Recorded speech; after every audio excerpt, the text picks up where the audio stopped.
Terungkap sosok Ernie May Ketorondek diduga ibu Mario Dandi, seperti anaknya hobi pamer kemewahan di sosmed. Ernie May Ketorondek ikut menjadi sorotan karena kasus penganiayaan yang dilakukan sang putra terhadap remaja bernama David. Diketahui, ulah Mario Dandi sebelumnya membuat sang ayah Rafael Aluntri Sambodo sampai dicopot dari jabatannya sebagai salah satu petinggi Kementerian Keuangan. Sebagai istri seorang mantan pejabat pajak yang memiliki kekayaan 51 miliar rupiah, ibunda dari Mario Dandi punya gaya hidup yang tak kalah mewah. Istri Rafael Aluntri Sambodo ini gemar memamerkan tas brandednya dengan harga fantastis. Ia juga kerap memamerkan beberapa rumah mewahnya yang dilengkapi dengan fasilitas kolam renang dan ruangan gym. Sosok Ernie May Ketorondek terkuak setelah sebuah cuitan Twitter memperlihatkan wanita sedang meresmikan rumah makan bilik kayu Heritage Resto pada 2016 lalu. Dalam unggahan tersebut, tampak wanita ditemani anak lelakinya sedang memotong pita. Bisnis yang diduga milik Ernie May diserbu warganet yang geram dengan aksi Mario. Warganet pun lantas meninggalkan tulisan negatif di Google untuk resto bilik kayu Heritage yang diduga milik Ernie May.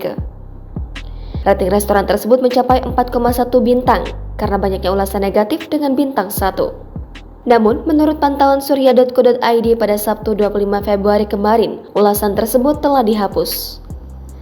Resto yang berlokasi di Umbul Harjo, Yogyakarta ini kini telah kembali dan memiliki rating 4,4 di Google. Meski hanya memiliki 2 postingan, kolom komentar akun tersebut kini juga dibanjiri komentar warganet. Senada dengan bilik kayu resto, bilik kopi Jakarta yang diduga juga bisnis milik istri Rafael Aluntri Sambodo juga diserang warganet.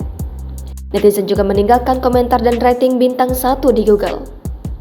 Seperti diberitakan sebelumnya, aksi penganiayaan dilakukan oleh anak salah satu pejabat Direktorat Jenderal Pajak Jakarta Selatan bernama Mario Dandi Satrio terhadap anak petinggi GP Ansor David di kawasan Pesanggerahan, Jakarta Selatan pada Senin 20 Februari kemarin. Saat ini, Mario telah ditetapkan sebagai tersangka dan ditahan. Ia dijerat dengan pasal 76C Jungto pasal 80 Undang-Undang Nomor 35 Tahun 2014 tentang perlindungan anak dengan ancaman pidana maksimal 5 tahun subsidiar pasal 351 ayat 2 tentang penganiayaan berat dengan ancaman pidana maksimal 5 tahun. Polisi juga menetapkan satu orang tersangka lain yaitu teman Mario berinisial SRLPL. Dia berperan mengompori Mario untuk melakukan penganiayaan hingga merekam aksi penganiayaan tersebut menggunakan ponsel Mario.